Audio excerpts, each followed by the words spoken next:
नवाही गांव कोटला चक 43 में अरसा 40 साल कबल करोड़ों रुपए के लागत से कैदियों के लिए बनाई जाने वाली सब जेल अब खंडरात का मंजर पेश करने लगी है और सब जेल में अब हर तरफ गंदगी का राज है। ये सब जेल नशेइयों की माजगा बनकर रह गई और नशा के साथ साथ इसमें हर किस्म की बुराई करने का सिलसिला जारी है और ये जेल आबाद ना होने की वजह से इलाका मकीन सख्त परेशानी का शिकार हैं। शाम के शहर ढलते ही जेल से खौफनाक और मुख्तलिफ किस्म की आवाजें आना शुरू हो जाती है, जिसके बायस लोगों को रात को नींद भी नहीं आती और अजीबो-गरीब किस्म की आवाज़ों से एक खौफ के लहर दौड़ जाती है। इस मौके पर इलाका मकीनों का कहना था कि ਸਾਡੇ ਪਿੰਡ ਦੇ ਵਿੱਚ ਇੱਕ ਜੇਲ੍ਹ ਆ ਜਿਹਨੂੰ ਸਬ ਜੇਲ੍ਹ ਆਂਦੇ ਨੇ, ਮੇਰੇ ਜੰਮਣ ਤੋਂ ਪਹਿਲੇ ਦੀ ਇਹ ਬਣੀ ਹੋਈ ਆ।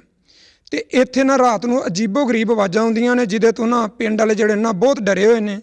ਤੇ ਹਕੂਮਤ ਅੱਗੇ ਅਪੀਲ ਆ ਕਿ ਇਸ ਜੇਲ੍ਹ ਨੂੰ ਜੇਲ੍ਹ ਦਾ ਦਰਜਾ ਦਿੱਤਾ ਜਾਵੇ। ਜੇ ਅਗਰ ਜੇਲ੍ਹ ਦਾ ਦਰਜਾ ਨਹੀਂ ਦਿੱਤਾ ਜਾਂਦਾ ਤੇ ਫਿਰ ਇਹਨੂੰ ਸਕੂਲ ਦਾ ਦਰਜਾ ਦਿੱਤਾ ਜਾਵੇ ਤੇ ਸਕੂਲ ਬਣਾਇਆ ਜਾਵੇ।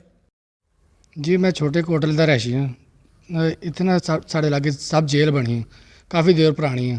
इस तो काफ़ी देर बंद रहने की वजह तो इतने अजीबो गरीब आवाज़ा आउंदियां ने, इसदी वजह तो लोग बहुत परेशान ने। जां हुकूमत अगे साडी रिक्वेस्ट है कि जां इहनूं बहाल किया जाए, नहीं तो तलीम वास्ते स्कूल बनाया जाए। इस सब जेल को बहाल किया जाए या इसको ख़त्म करके इसको महकमा तलीम के हवाले कर दिया जाए ताकि मकामी लोगों के बच्चे तलीम हासिल कर सके। कैमरा टीम के साथ वाश न्यूज़ फैसलाबाद।